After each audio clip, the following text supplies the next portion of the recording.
আউযুবিল্লাহি মিনাশ শাইতানির রাজিম বিসমিল্লাহির রহমানির রহিম আলহামদুলিল্লাহ।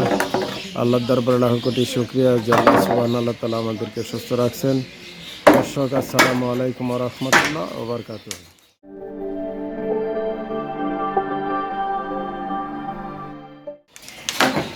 আমাদের বগুড়া এই যে আল আকসা জামে মসজিদে বাইতুল আকসা জামে মসজিদের ছাদের প্রায় 28 দিন হয়ে গেল। 28 দিন পর এখন আমাদের ছাদ শাটার খোলা শুরু হয়েছে।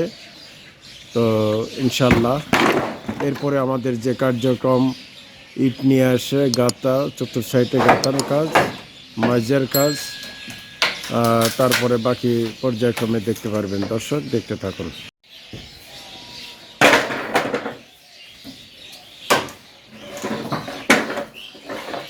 আমাদের প্রথম ধাপের কাজ শেষ হয়ে গেল, দ্বিতীয় ধাপের কাজ শুরু হবে। ভিতরে ইটা গাঁথনি। তৃতীয় ধাপের কাজ শুরু হবে ফ্লোর ঢালাই। চতুর্থ ধাপে শুরু হবে ইনশাল্লাহ আমাদের কার্যক্রম। দর্শক দেখতে থাকুন। এই যে এখন আমাদের ছাদের এই রুম খুলে দেওয়া হচ্ছে।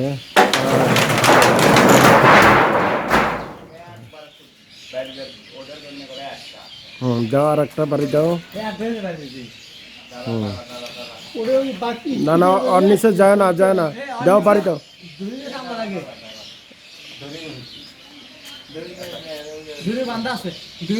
হ্যাঁ দাও, টান দাও। এই যে খুলে যাচ্ছে।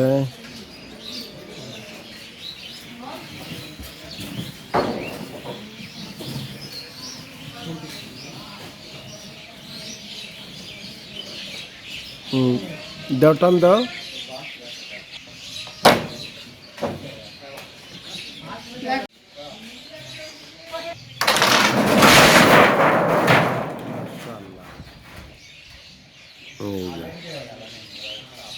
ছাদ খুলে গেছে মাশাআল্লাহ। সুন্দর ফিনিশিং হয়েছে। একটা গ্যাপ খোলা হয়ে গেল এভাবে। ঠিক আছে, আসসালামু আলাইকুম। ভালো আছেন? জি আলহামদুলিল্লাহ। সভাপতি সাহেব, শাটার কালকে কি খোলা শেষ হয়েছে? জি কালকে শাটার খোলা শেষ হয়েছে। আচ্ছা, এখন আমাদের কাজ হলো ইটা আনা আর গাঁথনি। জি আচ্ছা, মিস্ত্রি সাহেব, হেড মিস্ত্রি সাহেব, দেখে এদিকে আসেন। আমাদের এই চতুর্মুখ গাঁথনি একদম ছাদ পর্যন্ত, লিল্টন গাঁথনি, তারপরে যে বাথরুমের এই গাঁথনি সহ ধরবেন। আমার এই টোটাল কয় হাজার ইটা লাগতে পারে? কয় হাজার ইটা লাগবে? গাঁথনিটা আমার 8,000 ইটার প্রয়োজন। মসজিদের জন্য 6,000। 6,000 তো মসজিদের জন্য লাগে, অন্য অন্য মসজিদে আমি তো এই দেখছি 6,000। আর আপনার আর 2,000 কি জন্য? 2,000 আমাদের বাথরুমটা বাইরে নেওয়া হতে, তো এই কারণে আচ্ছা, এটা একটু বেশি লাগে। সেটা হলো 2,000। জি আচ্ছা, তাহলে আর সিলাকোটার ওখানে ওটা সহ 2,000 ধরছেন? ওটা সহ 2,000 ধরা আছে আমার। আচ্ছা, তাই 8,000 ইটা হলে হয়ে যাচ্ছে ইনশাআল্লাহ। আচ্ছা, 8,000 এক নাম্বার ইটা লাগতেছে। আচ্ছা আচ্ছা, তাহলে এখন আমাদের কাজ হলো গাঁথনি করার পর আমরা ফ্লোর ঢালাই করব। ফ্লোর ঢালাই করার পর ছাদ ফিনিশিং করব, ধাপে ধাপে কাজ করব। ঠিক আছে? তো এই জন্য ইনশাল্লাহ আমরা নিয়ত করছি রমজানে তারাবি পড়ব, নিয়ত করছি ইনশাল্লাহ। সভাপতি সাহেব, জি বলেন। নিয়ত কেমন? আলহামদুলিল্লাহ। আমরা তারাবি পড়তে পারবো তো ইনশাল্লাহ? আচ্ছা, ঠিক আছে। তাহলে আমার ইটা লাগতেছে 8,000। হ্যাঁ, আচ্ছা, 8,000 হলে মোটামুটি সব কমপ্লিট। বাথরুম, তারপরে ওই চিলাকোটা, চতুর্মুখ গাঁথনি। আর বালু কি লাগতেছে? বালু ডবল এক গাড়ি বালু লাগবে। ডবল এক গালি বালু। আচ্ছা, ঠিক আছে। আর মিস্ত্রি কতগুলো লাগতে পারে?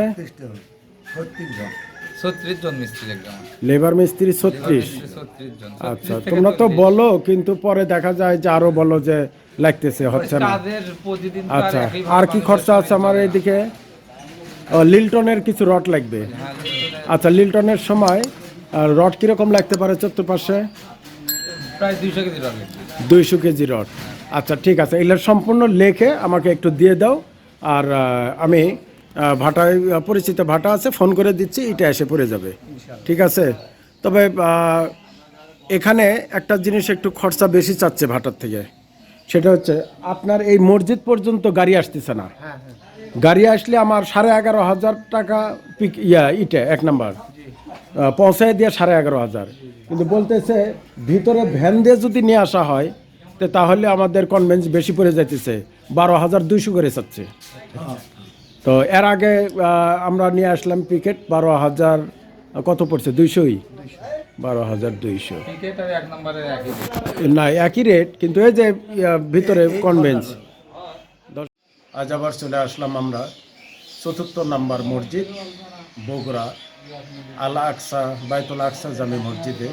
আমাদের শাটার খোলার পর এরপর ধাপে আমাদের কি কাজ দর্শক, এই জন্য মিস্ত্রি আমাদের কাছে এস্টিমেট দিছে চতুর্মুদ্দা ইটা গাঁথনি করতে হলে 8,000 ইটা লাগবে, বাথরুম সহ চতুর্মুদ্দা গাঁথনি।